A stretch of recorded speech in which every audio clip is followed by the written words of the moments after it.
Hello friends, कैसे हो आप। आशा करती हूँ कि आप सब ठीक होंगे। मेरा नाम बबीता है और मैं आपको हिंदी व्याकरण के अंतर्गत समास की परिभाषा व उनके साथ द्वंद्व समास की परिभाषा व उनके साथ उदाहरण सहित आपके सामने ये वीडियो लेकर आई हूँ। तो इसलिए आप ज़्यादा से ज़्यादा इस वीडियो से जुड़ें और ज़्यादा से ज़्यादा शेयर करें, सब्सक्राइब करें और कमेंट्स करें और हमें फॉलो करें। तो आपका मेरी वीडियो से जुड़ने का आप सबको बहुत बहुत धन्यवाद करती हूँ मैं। तो आइए हम सब इस द्वंद्व समास की परिभाषा को सबसे पहले समझते हैं कि द्वंद्व समास ये होता क्या है। बहुत ही सरल विधि है और सरल शब्दों में आपको ये द्वंद्व समास की परिभाषा बताती हूँ। जिस सामासिक शब्द के दोनों पद प्रधान होते हैं अथवा, जैसे द्वंद्व समास के अंतर्गत जो दो पद होते हैं वे दोनों ही प्रधान होते हैं और उनको विग्रह करने पर अगर और उनके बीच में आ जाए अथवा उनके बीच में आ जाए या फिर एवं लगता हो, उनके बीच में लगता हो, तो वह द्वंद्व समास कहलाता है। उसको हम द्वंद्व समास कहते हैं। इनके सामासिक शब्द ये होते हैं कि जैसे अब हमारे सामासिक शब्द कुछ इस प्रकार बनते हैं।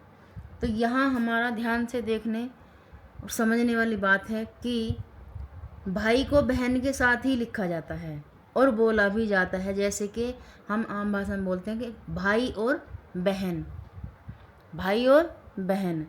पाप और पुण्य, गंगा जमुना।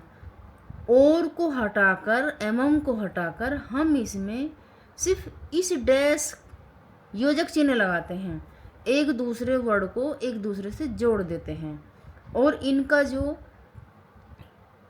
अन्य जुड़ा हुआ शब्द हमारा खत्म हो जाता है। यानी कि हम इसमें डैश चिन्ह लगाने के बाद हम दोनों को एक दूसरे के सम्मुख या एक दूसरे से जोड़ देते हैं। उसी प्रकार आचार और विचार, जैसे हम कह देते हैं और भाई कैसे आचार विचार चल रहे हैं, उसी तरह माँ के साथ हमेशा बाप और दाल के साथ हमेशा चावल ही खाए जाते हैं। उसी प्रकार इस समास में हम विग्रह करके देखते हैं और समझते हैं कि और अथवा कहाँ और कैसे लग जाते हैं। जब हम भाई बहन को अलग हम इस तरह, अगर हम इस तरह कहेंगे कि भाई और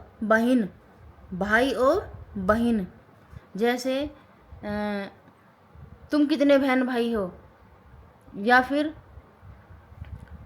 तुम बहन और भाई हो, तुम दोनों बहन और भाई हो।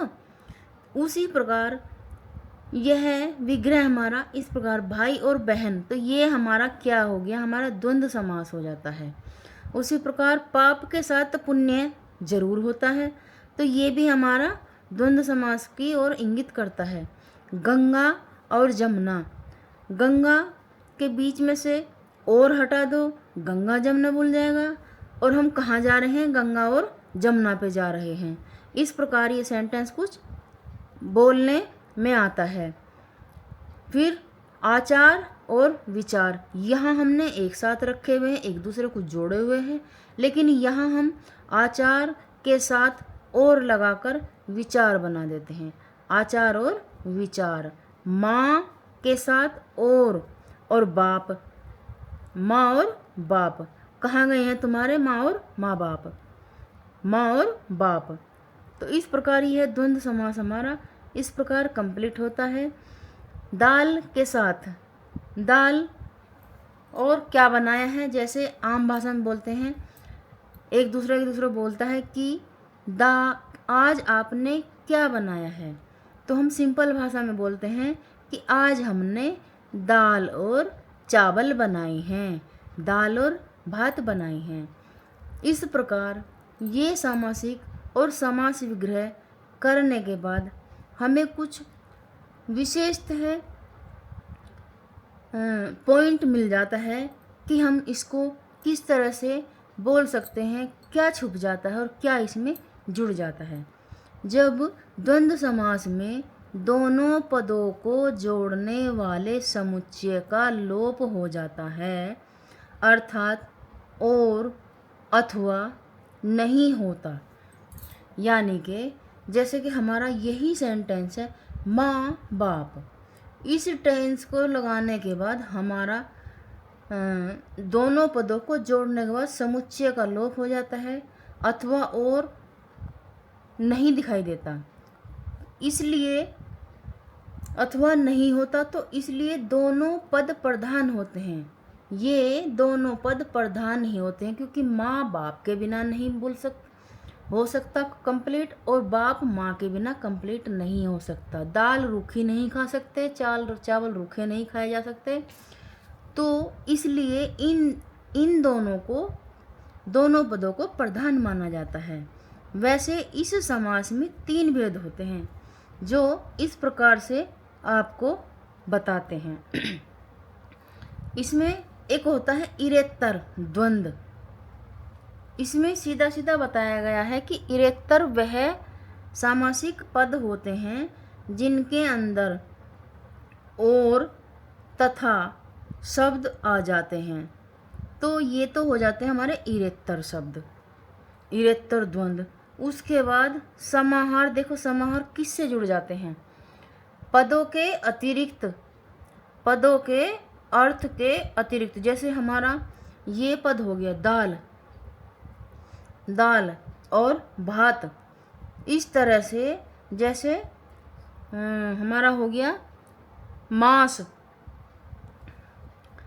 मास यानी कि महीना, पदों के अर्थ के अतिरिक्त उसी प्रकार के अन्य, यानी कि उसी प्रकार जैसे हमारा हो गया माँ आचार, आचार के साथ हमारा अन्य क्या हो जाएगा, आचार और विचार, अन्य अर्थ का ज्ञान भी हमें समाहार से प्राप्त होता है।